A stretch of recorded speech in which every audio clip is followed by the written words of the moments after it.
তৃণমূলের গোষ্ঠীদ্বন্দ্বের জেরে উত্তেজনা ঘটনায় চাঞ্চল্য উত্তর দিনাজপুর জেলার ইসলামপুর ব্লকের সুজালি এলাকায়। তৃণমূল গ্রাম পঞ্চায়েত প্রধানের স্বামীর গাড়ি এবং পার্টি অফিসে ভাঙচুর করার অভিযোগ উঠল বর্তমান অঞ্চল সভাপতি আব্দুস সাত্তারের অনুগামীদের বিরুদ্ধে।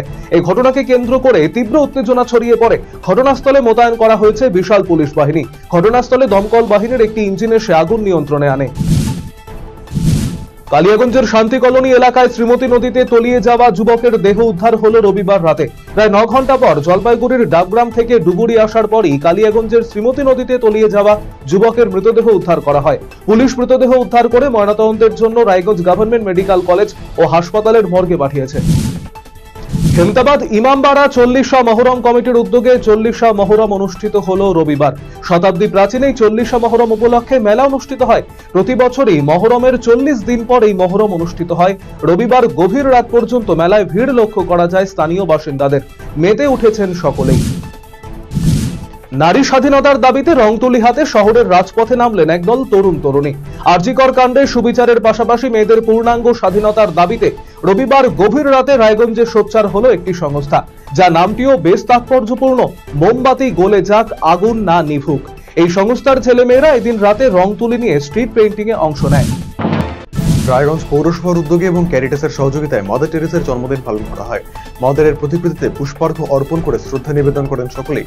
এরপর কাটা হয় কেক। উপস্থিত ছিলেন পৌর প্রশাসক সন্দীপ বিশ্বাস, মিরুয়াল মিশনের ফাদার বাবলা মণ্ডল, অতনুবন্ধু লাহিড়ী, শঙ্কর কুণ্ডু, রতন মজুমদার, অলিভ মিত্র, রণেশ কুমার দাস সহ অনেকেই।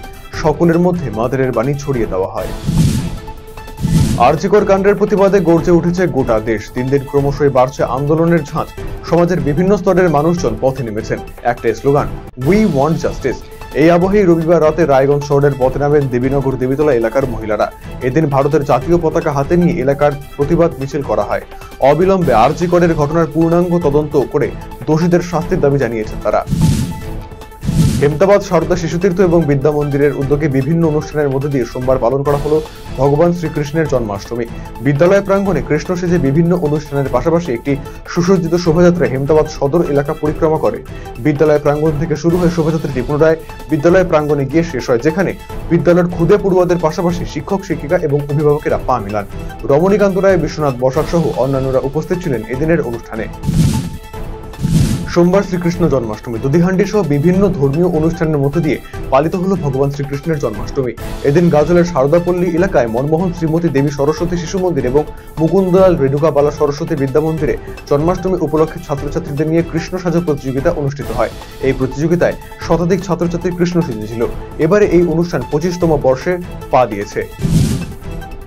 প্রতি বছরের মতো এবছরও জাঁকজমকপূর্ণভাবে অনুষ্ঠিত হতে চলেছে রায়গঞ্জের বিধাননগর বারোয়ারি পুজো কমিটির দুর্গাপুজো। আর মাত্র মাস দেড়েকের প্রতীক্ষা, তারপরেই ঢাকে পড়বে কাঠি। এই আবহেই সোমবার রায়গঞ্জের ঐতিহ্যবাহী বিধাননগর বারোয়ারি পুজো কমিটির প্রাঙ্গণে অনুষ্ঠিত হলো খুঁটি পুজো। এবারও তাদের পুজো 71তম বর্ষে পদার্পণ করেছে। বাঁশের কারুকার্য তৈরি হবে মণ্ডপ, প্রতিমায় থাকবে সাবেকি ছোঁয়া। চন্দননগরের আলোকসজ্জা থাকছে।